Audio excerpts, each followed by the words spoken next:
বিসমিল্লাহির রহমানির রহিম। আসসালামু আলাইকুম ওয়া রাহমাতুল্লাহি ওয়া বারাকাতুহু। নামাজ জান্নাতের চাবি, তাই আপনার পায়ে ধরে বলছি, নামাজ আদায় করুন। ইসলামে বর্ণবাদীর কোনো আচরণ নেই। শান্তির ধর্ম ইসলামে বর্ণবাদীর কোনো আচরণ নেই। সাদা কালো, ধনী গরিব, উঁচু নিচুতে কোনো তারতম্য কিংবা শ্রেষ্ঠ নিকৃষ্টের পার্থক্য করেনি ইসলাম, এবং এগুলো ভালো মন্দের কোনো মানদণ্ডও নয়।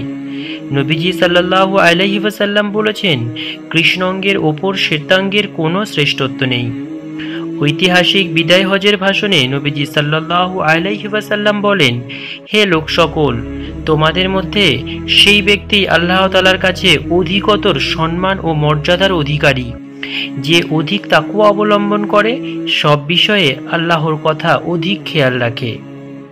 এখানে নবীজি সাল্লাল্লাহু আলাইহি ওয়াসাল্লাম কত স্পষ্ট করে বলে দিলেন, মানুষ যতই সুন্দর হোক না কেন, তার মধ্যে যদি আমল না থাকে, আল্লাহর নির্দেশিত পথ ও রসূল সাল্লাল্লাহু আলাইহি ওয়াসাল্লামের আদর্শ না থাকে, তাহলে মানুষ হিসাবে সে অন্য আরও 10 জনের মতোই।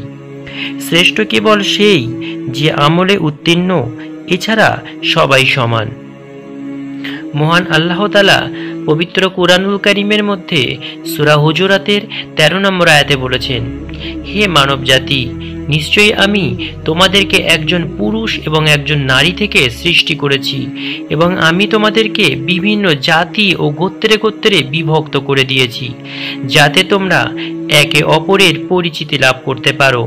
নিশ্চয়ই তোমাদের মধ্যে আল্লাহ তাআলার নিকট ওই ব্যক্তি সবচেয়ে বেশি সম্মানিত, যে বেশি মুত্তাকি। মুয়াজ্জিনে রাসূল কৃষ্ণাঙ্গ হযরত বেলাল রাদিয়াল্লাহু তাআলা আনহু কোনো মুসলমানের কাছে অবজ্ঞার পাত্র হননি। একাত্মবাদে বিশ্বাসী হওয়ায় এবং অধিকতর আমল করায় তিনি শ্রেষ্ঠত্ব ও সম্মানের আসনে ভূষিত হয়েছিলেন। মহানবী সাল্লাল্লাহু আলাইহি ওয়াসাল্লাম বলেছেন, আমি মিরাজে জান্নাতের মধ্যে বেলাল রাদিয়াল্লাহু তাআলা আনহুর পদধ্বনি শুনতে পেয়েছিলাম।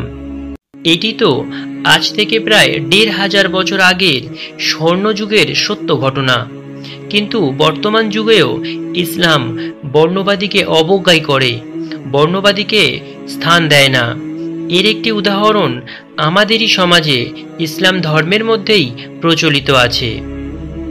সেটি হলো, মসজিদে ইমাম যখন নামাজ আদায় করান, তখন ইমামের পেছনে সবাইকেই কাঁধে কাঁধ লাগিয়ে দাঁড়িয়ে নামাজ আদায় করতে হয়। যদিও সে কৃষ্ণাঙ্গ বা শ্বেতাঙ্গ, ধনী বা গরিব, যাই হোক না কেন, তাতে ইসলামের কিছুই আসে যায় না। ইসলাম কত সুন্দর করে মানবতাকে প্রতিষ্ঠা করেছে। ইসলামের শ্রেষ্ঠত্ব এখানেই প্রতীয়মান হয়। অন্যান্য ধর্ম যেখানে বর্ণের আচরণকে আহ্বান করে, সেখানে ইসলাম তা প্রত্যাখ্যান করে। ইসলামের এমন উদারতা ও উচ্চ দৃষ্টিভঙ্গির কারণে অনেক বিধর্মীরাও এই ধর্মের প্রতি নিজের ভালো লাগা ও মুগ্ধতার কথা বলতে বাধ্য হয়েছেন। বিখ্যাত ইংরেজ পণ্ডিত জর্জ বার্নার্ড শ ইসলাম ও হযরত মুহাম্মদ সাল্লাল্লাহু আলাইহি ওয়াসাল্লাম সম্পর্কে বলেছেন, চমৎকার প্রাণবন্ততার কারণে মুহাম্মদ সাল্লাল্লাহু আলাইহি ওয়াসাল্লামের ধর্মের প্রতি আমি সব সময় সুউচ্চ ধারণা পোষণ করি। আমার কাছে মনে হয় এটাই একমাত্র ধর্ম যেটা সদা পরিবর্তনশীল জীবনযাত্রার সঙ্গে অঙ্গীভূত হওয়ার ক্ষমতা রাখে, যা প্রত্যেক যুগেই মানুষের হৃদয়ের আবেদন রাখতে সক্ষম।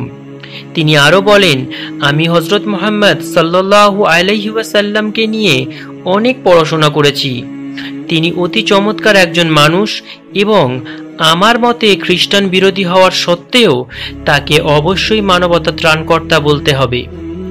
আসলেই তাই, নবীজি সাল্লাল্লাহু আলাইহি ওয়াসাল্লাম উদারতার প্রকৃত দৃষ্টান্ত রেখে গেছেন। হিংসা বৈষম্যকে নির্মূল করার চেষ্টা করেছেন, কারণ মানুষের আচরণে যখন বর্ণবাদ এবং সাদা ও কালোর ভেদাভেদ চলে আসে, তখনই সমাজ অস্থিতিশীল হয়ে ওঠে। মানুষ তার প্রাপ্য অধিকারটুকুও হারাতে থাকে। তাই আসুন আমরা সাদা কালোর ভেদাভেদ ভুলে গিয়ে ইসলামের ছায়াতলে শান্তি ও শৃঙ্খলার সমাজ গঠন করি এবং মানুষের কাছে শান্তি ও সম্প্রীতির বার্তা পৌঁছে দিই।